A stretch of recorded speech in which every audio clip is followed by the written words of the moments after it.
Hello friends, welcome to the Sapna's Homeschooling YouTube channel, and today we are going to solve our activity sheet number 5 and this question paper is from your standard 10th. नमस्कार विद्यार्थ्यांनो, इयत्ता 10वीच्या सिलेबसवर आधारित 25% deducted सिलेबसवर आधारित ही activity sheet आहे. तर आपण आता इथे बघतोय की या ॲक्टिव्हिटी शीट नंबर 5 आहे. याच्या आधी मी ॲक्टिव्हिटी शीट अपलोड केलेल्या आहेत. ते नसतील बघितलं तर सपनाज होमस्कूलिंग चॅनल नक्की जाऊन बघा आणि या ॲक्टिव्हिटी शीट नक्की सॉल्व करा. याचा नक्की फायदा होईल. सो 80 मार्क्सच्या आहेत. 3 तासाचा वेळ आहे. Section number 1 language study. Question number 1 do as directed attempt any 4. Complete the following words by using correct letters. Second, put the following words in alphabetical order. 3. Punctuate the following sentences. 4. Make 4 words minimum of 3 letters each using the letter in the given word. Knowledge. तर एकूण आपल्याला हे सगळे प्रश्न सोडवायचे आहेत. आणि 5वा आहे write the related words as shown in the example. तर पूर्ण प्रश्न 8 मार्कांसाठी आहे आणि ते सगळे मार्क तुम्ही आरामात मिळवू शकता. 6 क्वेश्चन आहे. Complete the word chain of verbs at 4 words each beginning with the last letter of the previous word. Enter. तर अशा प्रकारे आपल्याला एंटरचा आर घेऊन आपल्याला वर्ब तयार करायचे आहेत आणि हे फक्त वर्ब म्हणजे क्रियापद असणार आहे. जसं एंटर, आर फॉर रीड, डब, डी येतोय मग डी पासनं आपल्याला करायला लागणार आहे डू, ओ पासनं करायला लागणार. अशा प्रकारे आपल्याला शब्दांची चेन तयार करायची आहे. क्वेश्चन 1 डू ॲज डायरेक्टेड हे बी आहे. Attempt any 1. त्यानंतर इथे meaningful sentence by using the phrase for a while. Add a clause to the following sentences to expand it meaningfully. This is the man. आणि 2 आहे attempt any 1. Add a prefix or suffix. बघा प्रत्येक प्रश्नपत्रिकेमध्ये prefix सफिक्सवर हमखास 1 मार्काचा प्रश्न येतोय. Make a meaningful sentence using any one of the following words. Legal, imagine. Question 2 section 2 textual passage. Textual passage आहे. Question 2चं आहे seen passage. They stay with me tonight पासून ते आपल्याला इथे I was absolutely dumbfounded and she could see it. So तुम्ही हा passage एकदा व्यवस्थित बघून घ्या. शांतपणे बघा, पॉज करत बघा. आता याच्यावर आधारित प्रश्न बघूया. Who said to whom sentence. इथे हू सेड कोण म्हणालं, टू हुम म्हणजे कोणाला म्हणालं. सो पॅसेज वाचल्याशिवाय कोण कोणाला म्हणाले कळणार नाही. हू सेड म्हणजे कोण म्हणाल, टू हुम म्हणजे कोणाला म्हणालं. पॅसेज बघून घ्या व्यवस्थित. A2 complete the following sentences. हे सेंटेन्सेस आपल्याला कंप्लीट करायचे आहेत वरच्या पॅराग्राफवरनं. A3 find out synonyms from the passage for the following. Synonyms म्हणजे समानार्थी शब्द. A4 do as directed. इथे मेक अफर्मेटिव्ह होकारार्थी वाक्य तयार करायचं आहे आणि मेक इट एक्सक्लेमेटरी उद्गारवाचक वाक्य तयार करायचं आहे. A5 पर्सनल रिस्पॉन्स म्हणजे तुमचं स्वतःचं मत काय आहे ते त्याच्यावरती मांडायचं पर्सनल रिस्पॉन्स असणार आहे. Question 2B read the following passages and do the activities. B1 answer in short. आता इथे आपल्याला पॅसेज वाचायचं आहे. सिग्निफिकन्स ऑफ द बुकचा हा पॅसेज नीट वाचून घ्या, व्यवस्थित बघून घ्या. Significance of the book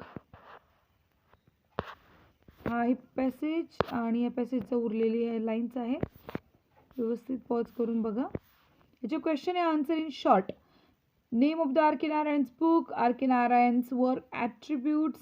the book is good for the person who is called a literary genius. तर इथे आपल्याला B2 complete the following way Swami and his and friends language. B3 right down the route word of the following. Route word काय आहे याचा तर आपल्याला लिहायचं आहे. B4 do as directed. The book is widely use in Asian continent. Friend WH question. WH question म्हणजे माहिती आहेत ना, हू, वेअर, हुम, वॉट या सगळ्या WH पासून वर्ड्सपासून क्वेश्चन तयार करणार WH क्वेश्चन्स. इथे make it exclamatory personal response question आहे, त्याला 2 मार्क्स आहेत. Section 3 poetry. Question 3A read the following extract and do the activities. A1 state whether the following pieces and advice by the poet are right or wrong. योग्य की अयोग्य सांगायचं आहे. तर इथे आपल्याला कवितेच्या ओळी बघून घ्या. If you avoid to feel passion पासून ते the run away from the sensible advice. आता क्वेश्चन बघा. Avoid strong feelings and their unsteady emotions. When you are not satisfied even then don't change your life. Go after your dreams. Show the courage to do something. A to I, what is it that makes life worth living? Give 4 points. A3, add your own rhyming word the following words. On rhyming word मध्ये म्हणजे तुम्ही स्वतःचे rhyming word इथे टाकायचे, कारण तुम्ही नाहीतर मग शोधायला लागेल की अरे पॅशनच्या इथे काय येणार आहे. तसं नाही, इथे ओन रायमिंग वर्ड्स मध्ये तुमचे स्वतःचे शब्द तुम्ही इथे टाकणार आहे. आणि ड्रीमचं पण dream, scream, passion, attention. Question 3B, appreciation of the poem. Appreciation of the poem 5 marks आहे. इझी आहे तसं मिळवणं. जर तुम्ही व्यवस्थित नीट लिहिलं तर टायटल तर इझी आहे. इथे प्रत्येक कवितेला एक टायटल असतं, त्याचा कवी दिलेला आहे, नेम ऑफ द पोएट. हमखास 1 मार्क मिळतो. राईम स्कीम कवितेची बघायची नेमकी काय आहे. फिगर ऑफ स्पीच कोणते आलेत आणि थीम, सेंट्रल आयडिया म्हणजे कवितेचं मेन जिस्ट काय आहे ते लिहायचे, त्याचे 2 मार्क आहे. Section 4, non textual passage. Question 4, read the passage and do the activities. Passage व्यवस्थित बघून घ्या. आपण पॅसेज व्यवस्थित बघूयात. PV सिंधू इज अन एक शटलर अँड सिल्वर मेडलिस्ट. आता हा पॅसेज ॲक्च्युली तुमच्या 8th स्टँडर्डला होऊन गेलेला आहे, त्या बुकमधला आहे बघा, आठवत असेल तर. Okay. The sports person and the sport. PV Raman, Pullela Gopichand, handball आणि PV सिंधू. हे तर कोणत्या कोणत्या खेळांचा उल्लेख करा ते लिहायचं आहे. नंतर A2, complete the following timeline. PV Sindhu is काय काय काय काय होती ते सगळं टाईमलाईननुसार, पॅसेजनुसार आपल्याला इथं लिहायचं आहे. A3, write the meaning of the following word. Shuttler, contemporary, excellence, inspiration. A4, do as directed. Rewrite using the present perfect tense from the underline word. म्हणजे आपल्याला या वाक्याचं पूर्ण भूतकाळी रूप करून वाक्य लिहायचं आहे. She was never late for training. Second आहे rewrite without never. She was never late for training. A5, personal response. इथं personal response question. A4B, summary writing. Read the passage given for comprehension. Question number 4. A and write the summary of it. Suggest the suitable title for your summary. Section 5 है writing skill, letter writing. A1 or A2, do any one of the following activities. You are Shubham or Shobhana Shinde, residing at 18 Kuruvilla Makrandi, Chiplun 415 605. तर district Ratnagiri. Read the following news and attempt any one letter given below. 18-year-old college student saves drowning girl. Okay.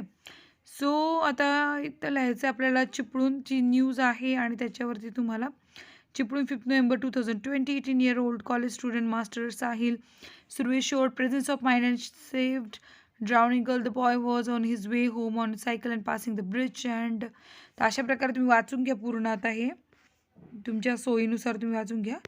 इथे तुम्हाला हे बघा, informal letter लिहायचं की you were surprised to see your friend Sahil name splashed in the newspaper and write letter to Sahil to congratulation करायचं साहिलचं. आणि दुसरं आहे फॉर्मल लेटर की write letter to president India requesting him to recommend the name of Sahil the selection committee for bravery award. Bravery award असतो आणि त्यासाठी त्याचं सिलेक्शन व्हावं म्हणून फॉर्मल लेटर, आणि इकडे कॉंग्रॅच्युलेशनसाठी informal letter. A. Question 5B, dialogue writing or drafting a speech. B1 or B2, do any one of the following. Dialogue writing मध्ये put the sentence in proper order, prepare a meaningful dialogue. Where shall I get it then? Can I get a ticket for Chinchwad? No dear, this is the reservation counter. Window number 4, you will get current ticket there. तर इथे मी तुम्हाला sequence लावून देऊ शकते. सगळ्यात पहिले येईल can I get a ticket for Chinchwad. तर मग दुसरं असणार आहे, तर ती म्हणेल की 2 नंबरचा पहिला सिक्वेन्सला येणार आहे can I get a ticket for Chinchwad कम्युनिकेशनमध्ये सगळ्यात पहिलं. नंतर दुसरं येणार, 3ऱ्या नंबरचं येणार आहे no dear this is the reservation counter. मग थर्ड येणार आहे 1 where shall I get it then. आणि सगळ्यात शेवटी येणार window number 4 you will get the current ticket there. Okay. B complete the following dialogue. Do you think women can be successful in sports at and international level. मग इथे dialogue complete करा तुम्ही. C आहे write a dialogue of minimum 3 meaningful exchanges on importance of elders in our life.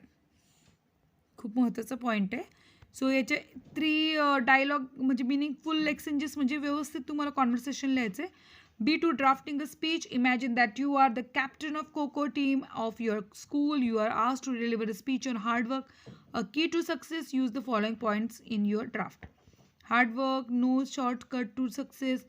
Stay motivated, set a goal, proper planning, consistency, and perseverance. Question number 6A, information transfer. A1 or A2, do any one of the following activities. A1, non-verbal to verbal. Read the point given in the web chart given by WHO and National Public Authority to control the outbreak of COVID-19 and to protect yourself and others from the spread of COVID-19. So here are points. COVID-19, use face mask, clean your hands with alcohol-based hand rub or wash, maintain at least 3 feet distance between yourself and others, avoid going to crowded places, do not allow visitors into your home, avoid touching eyes and nose and mouth, cover your mouth and nose with tissue when you cough or sneeze, stay home and self-isolate even with the minor symptoms. If you have cough, fever, difficulty in breathing, seek medical attention. तर इथे सगळे points दिलेले आहेत. Verbal to non-verbal. Read the given information and fill the table provided. हे बघा व्यवस्थित information बघून घ्या आणि याप्रमाणे टेबल भरायचं आहे. Name, scientific name, place where grown, climate required, used, ते सगळं टेबल व्यवस्थित इथे फिल करायचं आहे. Question number 6, expand the theme. B1 or B2, do any one of the following activities. News report किंवा मग आता developing a story. Develop a story with the help of given beginning, suggest suitable title to it. It was the first day of school after a long vacation. I was going to school with my friend. मग तुम्ही story पुढे continue करा. Section 6 is skill development. Question number 7, translation.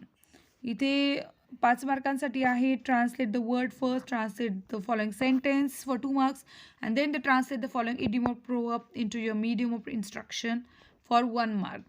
So all the best student. Solve करा question paper. काही अडलं तर विचारा, नक्की मी नक्की मदत करेन. सो व्हिडिओ आवडला असेल तर सबस्क्राईब करा सपनाज होमस्कूलिंग या यूट्यूब चॅनलला. भेटूयात आपण नेक्स्ट ॲक्टिव्हिटी शीटमध्ये. धन्यवाद.